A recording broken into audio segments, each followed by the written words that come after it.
Kicking it through the uprights, hold tight. Amazing stories, feeling stories, all out of sight. Jaw-dropping tales, just a real thrills. They're always unreal. Kicking through the uprights, the legend seals the deal. Hello and welcome to the fourth episode of Kicking It Through the Uprights, Tom's Tall Tales and True Stories. And I have another true story to share with you. And it's really a continuation from the third podcast, which were stories that took place in the Boundary Waters of Minnesota. I kind of ran out of time, so I saved this one. It's a shorter story. I saved it for this fourth podcast. And this particular story happened a little later in my life. The earlier ones were when I was a young teenager, around 14. Now we got to fast forward to, I'm probably close to my late 20s at this time, and have been teaching. And I was teaching at a small school in Minnesota called Lakeville Middle School. And I was teaching geography. And I was also doing a club for kids who wanted to learn orientation, which was a sport that came out of Sweden, which you do in woods and things. It's kind of like a race, but you use maps to find places around the woods. As a result of that, the school district decided to have us take a group of kids to the Boundary Waters on a canoe trip. Of course, I quickly volunteered. I've been there before. And another teacher from our school, the young lady named, I believe her name was Linda, and she was a science teacher. So it worked out real well. So she would be the camp counselor for the girls, and I was the camp counselor for the boys. We took about a dozen kids out of southern Minnesota and into northern Minnesota and Canada, into the Boundary Waters. It started out like a real fun trip. We took a bus up to Ely, Minnesota, and then got in the canoes and headed off. And we were canoeing for a couple days, following our plans, and it was things were going pretty well. We did have one issue along the way. There was these awful flies. They called them sergeant flies because they had like 3 red stripes on their back. And from what the science teacher explained was that they only came out once in 17 years, and this happened to be the year that these particular flies, came out of nowhere, and they were thirsty, not for water. They were thirsty for your blood or your salt, the salt that from your sweat. So they would literally attack you. And it was not a normal experience for the Boundary Waters because, like I said, it only happens once in 17 years. But it was not very pleasant. The only way you could get away from them, honestly, was either get in your tent, zip it up good, and kill all the flies that came in with you, or you had to sit in the smoke of the campfire. Because they didn't like smoke. So we were up there, and on about the third evening, it was getting close to almost night, and we started to smell something. Linda came up to me and said, "Do you smell what I'm smelling?" And I'm sitting in the smoke of the forest campfire, so I'm like, "No, I can't smell with all this smoke around me." And she says, "Well, step out of there and come over here." And we went towards the lake. And she said, "Now, take a long whiff." And I said, that smells like a fire, but it doesn't smell like a campfire. And she says, "You see those trees over there? The darker it gets, the brighter the glow gets above those trees." And we started looking at each other and we thought, please don't tell me that we're looking at a forest fire. Well, about an hour later, a forest ranger came up. He was also in a canoe. There weren't any boats up there. And he came up to us and he told us, "Look, that fire is about 5 miles away. You guys need to pack up and leave and go straight east as you possibly can, but don't stop. I don't care how late it gets at night. You go until you get to, and then he gave us a location where we would be then taken out of the Boundary Waters, where they had some rescue vehicles, some buses and whatnot waiting for us. But they couldn't get any further into the Boundary Waters. So we had a journey of about, 15 miles, maybe 20 miles of paddling that we had to do, and we had to go fast. So we had to wake up the kids and get them, get them all packed up, help them, and load up the canoes in a real big hurry and start hightailing it eastward to get out of there. And it was coming fast. I mean, that forest fire was moving probably faster than we were paddling. But we started with maybe a 3-4 mile head start, and we had to book it, which we really did.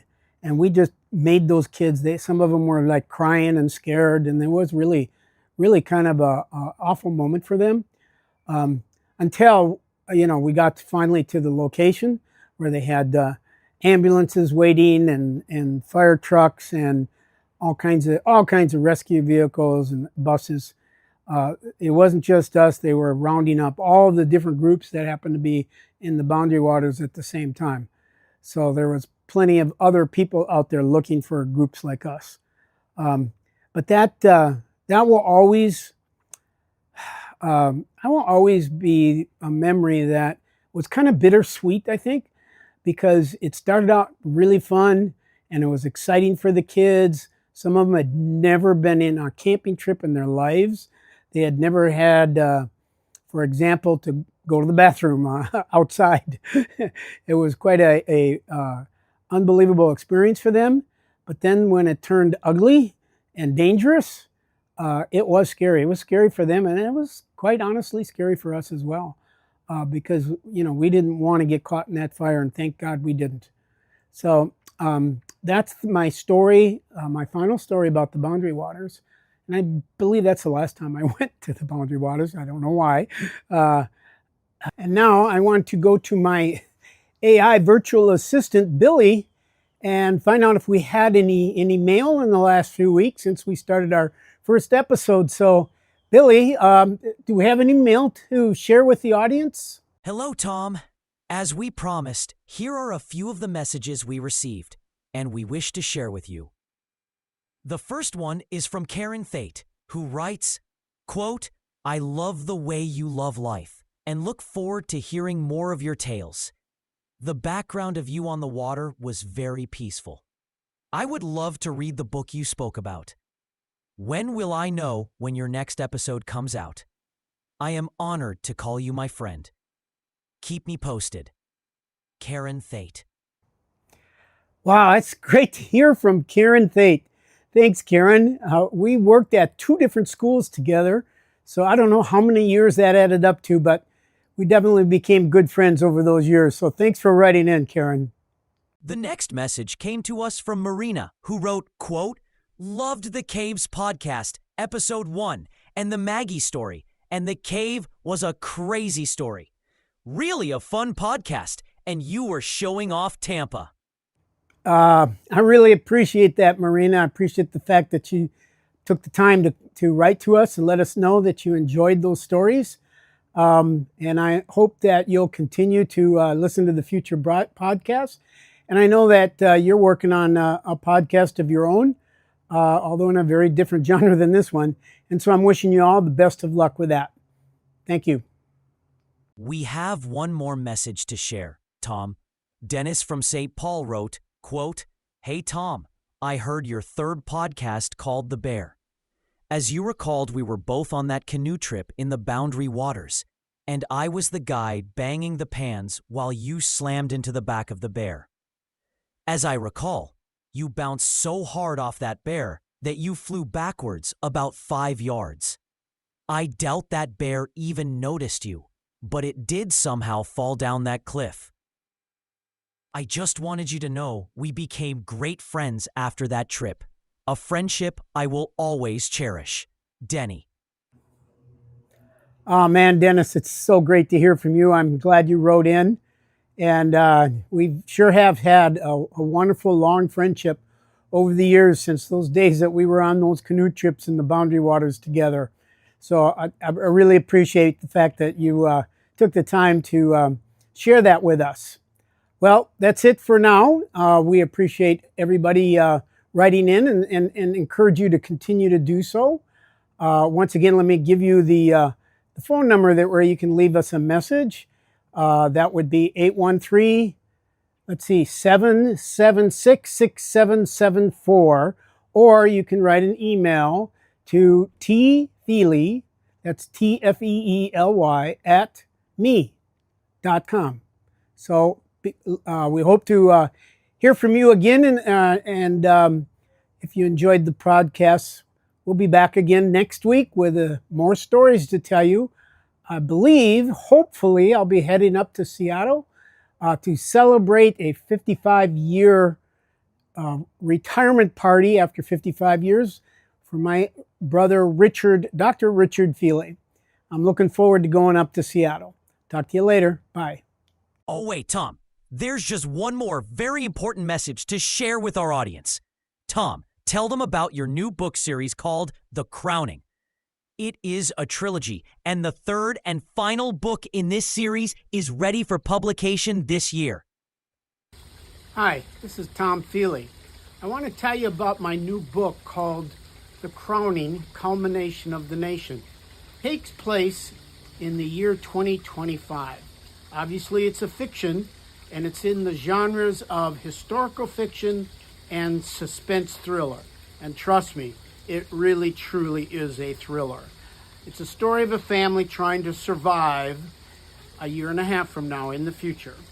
And it's exciting, it's dramatic, and I highly recommend it. I have 3 ways to read it. One is to buy the paperback version I'm holding here. The other is to buy a ebook. And the third one is I've created an audiobook. All 3 are fabulous ways to enjoy this novel. So please consider purchasing. The links will be below. And I look forward to hearing back from you if you enjoyed the book. Thank you. Happy reading.